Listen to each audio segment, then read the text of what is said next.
ஐயா கந்தசாமி அவர்களும், மதிப்பிற்குரிய போற்றுதலுக்குரிய அருப்புக்கோட்டை ஏஆர் பெருமாள் அவர்களும், போற்றுதலுக்குரிய இனிய சகோதரர் வல்லரசு அவர்களும் இத்தனையும் இந்த சமுதாய தலைவர்களாக இயக்கத்தை போது ஒன்றிணைத்து உட்கார வைப்பது என்பது நடக்காத விஷயம்.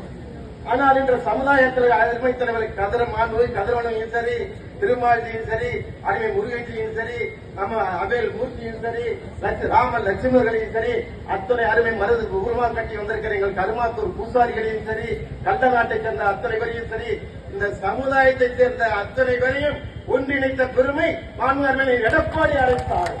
ஒரு நல்ல நோக்கத்துக்காக, சாதாரண ஒன்றிணைய மாட்டாங்க, ஒரு நல்ல நோக்கத்திற்காக இந்த சமுதாயத்திற்கு ஆபத்து வந்திருக்கிறது. இந்த சமுதாயம் கட்டி காத்த கல்லர்வள்ளிக்கு ஆபத்து வந்த காரணத்தால் அத்துணை சமுதாய தலைவர்களும் பொறுப்பாளர்களும் இன்றைக்கு ஒன்றிணைந்து அனைத்து இந்திய அண்ணா திமுக தலைமையேற்று நடத்துகிற இந்த அறப்போராட்டத்திலே காலையில் நடக்கிற உண்ணாவிரத போராட்டத்திலே அத்தனை பேரும் கலந்து கொண்டிருக்கிறார்கள்.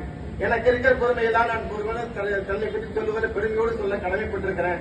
இந்த கல்லர்வள்ளியை முயற்சியை ஒழிக்க முயற்சிக்கிற இந்த திமுக விடிய அரசை ஒழித்து கட்டுகிற முயற்சி தான் இன்றைக்கு நாம் முன்னெடுத்திருக்கிறோம். நான் இந்த கூட்டத்தில் கலந்து கொள்ளும்போது பேசும்போது எல்லாரும் ஒவ்வொரு காரண நேரத்தை சொன்னாங்க. நானும் பெருமையோடு சொல்ல கடமைப்பட்டிருக்கிறேன். இந்த அரசியலமைப்பு கல்லூரி, அரசு கல்லூரியில என்னுடைய தந்தை ஆசிரியராக பணியாற்றியவர். அதோடு மட்டுமல்ல, காமன்பட் என்று அழைக்கப்படுகிற அந்த நிதியத்தில் 60-65 அதில் நிர்வாக உறுப்பினராக இருந்த என்ற பெருமையோடு இந்த இதுல நான் கலந்து கொண்டு பேசுவதற்கு எனக்கு வாய்ப்பு கிடைத்திருக்கிறது. அதுக்காக நான் அனைவரும் தலைவருக்கு நன்றி சொல்ல கடமைப்பட்டிருக்கிறேன். ஏன்னா ஒரு ஆசிரியராக இருந்து இன்றைக்கு எங்களை எல்லாம் படிக்க வச்சிருக்கான ஒரு பக்கம் நினைச்சு பாக்குறேன்.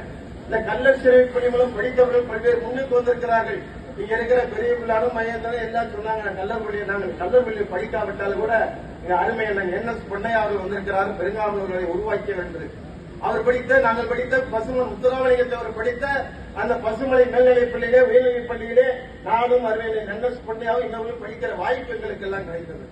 அந்த பெருமையோடு இன்றைக்கு சொல்லி வருவது இந்த இதுல நான் மற்ற செய்திகளுக்கெல்லாம் போய் எல்லாம் சொல்லிட்டாங்க. 1920 கல்லர்பள்ளி உருவானது, 27 எப்படி போனது, எத்தனை பள்ளிகள் இருந்தன, எத்தனை மாணவர்கள் இருந்தன, அதற்கு சூப்பர்வைசர் ஒருத்தர் இருப்பாரு, அவர் தான் பவர்ஃபுல்லா இருப்பாரு. இல்ல அது ஒரு காலகட்டம். இன்னைக்கு நான் சொல்லுவதை ஒரே ஒரு செய்தியை மட்டும் சொல்லிவிட்டுலாம் நினைக்கிறேன். ஏன்னா ஒண்ணு, இன்னைக்கு உடைய கதிரவன் இங்க இருக்கிற முருகன்ஜி எல்லாம் இருக்கிறாங்க, ஆரப்பாளையத்தில் ஒரு சிலையை உருவாக்கணும்னு சொல்லி இருக்கிறாங்க. அதே போன்றுதான் ஒரு காலகட்டத்தில் புரட்சித் தலைவர் அம்மாவும் அன்றைக்கு நெடுஞ்சாலைத்துறை அமைச்சர், உள்ளாட்சித்துறை அமைச்சர் SP வேலுமணி அவங்க இருக்கிற காலகட்டத்தில் தான் நம்முடைய பசுமன் முத்துராமலிங்க சிலையை அங்கே இருக்கிற ஒரு லாரி முட்டி நான் மாநகராட்சி மேயராக இருக்கிற காலகட்டத்தில் அந்த பீடத்தை உடைத்து விட்டது. அன்றைக்கு அருமைச்சவர் கதிரவன் அவர்களும் முருகன்ஜி அவர்களும் இன்னும் பல தலைவரெல்லாம் போராட்டம் நடத்துகிற போது அந்த மாவட்ட ஆட்சித் தலைவர் அந்த இடத்திற்கே வர மறுக்கிற சூழ்நிலை, உணர்ச்சி பூர்வமாக ஏதோ ஒரு நிகழ்வு என்ற சூழ்நிலையில தான் மாண்புமிகு புரட்சித் தலைவர் அம்மாவிடம் அனுமதி கேட்டு அன்றைக்கு அருமையான எடப்பாடியார் நெடுஞ்சாலைத்துறை அமைச்சராக இருக்கிற காலகட்டத்தில் SP வேலுமணி உள்ளாட்சித்துறை மாநகராட்சியிலிருந்து 25 லட்சம் ரூபாய் மதிப்பீட்டுல இன்றைக்கு அந்த பீடம் அமைக்கப்பட்டு மாண்புமிகு புரட்சித் தலைவர் அம்மாவுடைய பெயர் அதில் பொறிக்கப்பட்டது. அது தேவர்களை இன்னைக்கு அம்மாவுடைய பெயர் இருக்குது என்று சொல்லினால் அன்றைக்கு நேரத்தில் இவரெல்லாம் நடத்த போராட்டத்தின் விளைவுதான். போராடாமல் வெற்றி கிடைக்காது. அன்றைக்கு கிடைத்த வெற்றி தான் அன்றைக்கு கிடைத்தது.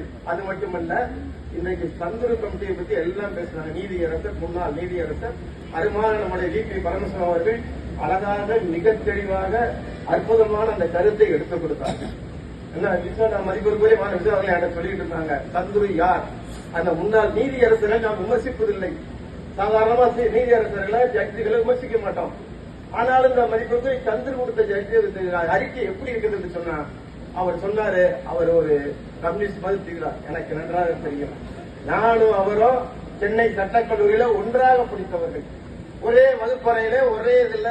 அவர் நீதிபதி ஆயிட்டாரு, நான் உங்களோட சேர்ந்து மக்களாக பணியாற்ற வந்துட்டேன்.